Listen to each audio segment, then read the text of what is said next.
जादुई नदी, सोने की रोटी का पेड़।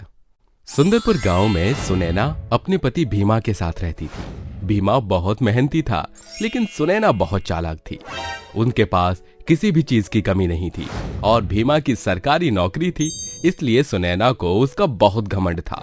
वो हर किसी की बेइज्जती करती थी और अपने अमीर होने का दिखावा करती थी। एक दिन सुनैना अपनी दोस्त से, अरे अनीता बहन, कहाँ जा रही हो? वो मैं मार्केट जा रही थी, चलो मैं तुम्हें छोड़ देती हूँ। अरे नहीं, मैं चली जाऊंगी। अच्छा ठीक है, वैसे भी तुम गरीबों ने इतनी महंगी कार देखी नहीं होगी ना।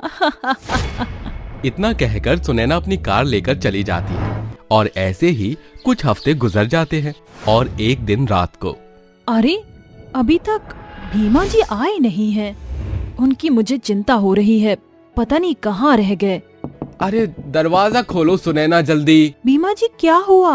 आप इतने परेशान क्यों हो? मेरी नौकरी चली गई। क्या? कैसे? वहाँ बड़ी फैक्ट्री खुल रही है, जिस वजह से मेरी नौकरी चली गई। वो दोनों ही अब बहुत परेशान हो गए और अब ऐसे ही दिन गुजर गए और उनकी हालत बद से बदतर हो गई। और एक दिन भीमा का एक्सीडेंट हो गया और अब उसकी हालत बहुत खराब हो गई। आपके पति की हालत गंभीर है, अगर उनको बचाओगे तो पैसे पहले जमा करवाने पड़ेंगे। मेरे पति का काम छूट गया है, मैं कहाँ से लाऊंगी? हाँ, वो हमको नहीं पता है। इतना कहकर डॉक्टर चला जाता है और अब सुनैना रोते हुए नदी के किनारे जाके बैठ जाती है और बहुत रोने लगती है। उसकी रोती हुई आवाज सुनकर उस नदी में से एक पेड़ निकलता है और उससे पूछता है, क्या हुआ? तुम रो क्यों रही हो? सुनैना थोड़ी अचंभित होती है और उससे पूछती है, तुम कौन हो और पेड़ बोल कैसे सकता है? मैं इस जादुई नदी का जादुई पेड़ हूँ, बताओ तुम्हें क्या परेशानी है? अब सुनैना उसको सब कुछ बताती है। उसकी बात सुनकर पेड़ बोलता है, तुझे तेरे कर्मों का फल मिला है। तूने अपनी अमीरी पर बहुत घमंड किया है और गरीबों का बहुत मजाक बनाया है। उन गरीबों की हाय तुझे लग गई और इसकी सजा तेरे पति को मिली है। मुझसे बहुत बड़ी गलती हो गई। तुम्हें एक रास्ता बता रहा हूँ, वो मेरा ही पेड़ है। पर वो पेड़ है कहाँ?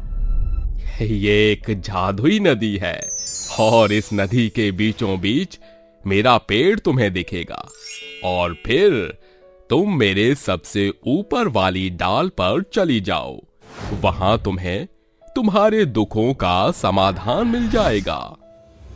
ठीक है, मैं ऐसा ही करूंगी जैसा आपने बोला है। अब सुनैना वैसा ही करती है और जादुई नदी के बीच जाकर वो पेड़ के ऊपर चढ़ने लगती है और उसको पेड़ के सबसे ऊंची वाली डाली के ऊपर सोने की रोटियां दिखाई देती हैं। उसको देखकर सुनैना हैरान हो जाती है और खुद से बोलती है, अरे सुनैना, मैं ये क्या देख रही हूँ? रोटी का पेड़? ऐसा कैसे हो सकता है? भला रोटी का भी कोई पेड़ होता है? और ये तो सोने की रोटियां हैं। हे भगवान, ये मैं क्या देख रही हूँ? उसके इतना बोलते ही उस पेड़ से आवाज आती है, डरो मत, ये कोई मामूली पेड़ नहीं है, बल्कि इस जादुई नदी का जादुई सोने की रोटी देने वाला पेड़ है। पर भला सोने की रोटी, वो भी पेड़ पर कैसे? ये जादुई पेड़ है। बताओ क्या परेशानी है तुम्हें? इतना सुनते ही सुनैना रोने लगती है और रोते हुए सब कुछ बता देती है। उसकी पूरी बात सुनकर पेड़ बोलता है, इनमें से तू अपनी जरूरत के हिसाब से रोटी ले जा और अपने पति की जान बचा।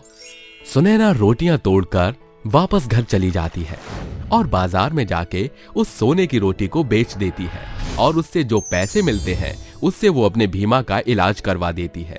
और ऐसे ही अब कुछ दिन गुजर जाते हैं। भीमा भी ठीक हो जाता है और वहीं उसके घर की हालत भी सुधरने लगती है। ऐसे ही एक दिन उसके पड़ोस की औरत सुनैना के पास आती है और बोलती है, क्यों बहन, क्या हुआ? कुछ दिन से तेरे हालत ठीक लग रहे हैं। ऐसा कौन सा खजाना लग गया है तेरे हाथ में? बहन, मेरे हाथ कोई खजाना नहीं लगा है, बल्कि भगवान मेरे साथ हैं। अरे बहन, तू तो इतनी घमंडी हो गई थी, अब क्या हो गया है तुझे? तू इतने प्यार से किसी गरीब से कैसे बात कर सकती है? सुनैना उसकी बातों का कोई भी जवाब नहीं देती है और अनीता को उसका जवाब न मिलने की वजह से वो गुस्से में वहां से चली जाती है और अपने घर जाकर खुद से बोलती है, कोई बात तो है, वरना पहले सुनैना इतनी घमंडी थी, बीच में गरीब हुई और फिर अब वो ठीक होने लगी है। इसके ऊपर नजर रखनी होगी कि ये करती क्या है। अगले दिन अब अनीता उसके ऊपर छुप छुप कर नजर रखने लगी और सुनैना जब उस पेड़ के लिए खाना लेकर जा रही है, तब सुनैना का पीछा करते हुए अनीता भी उसके पीछे निकल जाती है और सुनैना को सोने की रोटी तोड़ते हुए देख लेती है। उसके मन में लालच आ जाता है और वो दोनों अपने अपने घर चले जाते हैं। रात को अनीता अपने पति से बोलती है, अजी, अमित जी, आपको पता है सुनैना के पास जादुई पेड़ है जो सोने की रोटियां देता है। अच्छा, तुम्हें कैसे पता? अरे मैंने खुद देखा है अमित जी। तो चलो आज रात को ही उसकी सोने की रोटियां हम चुरा लेंगे। बेचारी मेहनत वो करे और उसका फायदा हम उठाएंगे। और आधी रात होते ही अनीता और अमित उसकी सोने की रोटी चुरा लेते हैं और चुराने के बाद जब अगले दिन बेचने जाते हैं, तब सुनार कहता है, अरे कहीं पागल खाने से छूट कर आए हो क्या तुम दोनों? क्यों भैया, क्या हुआ? अरे ये मामूली रोटी लेकर आए हो और बोलते हो कि सोने की है। ये देखकर दोनों हैरान हो जाते हैं और समझ जाते हैं कि उनके लालच ने उनको उनका सबक सिखा दिया है। और वहीं दूसरी तरफ सुनैना और भीमा दोनों ही खुशी से रहने लगते हैं।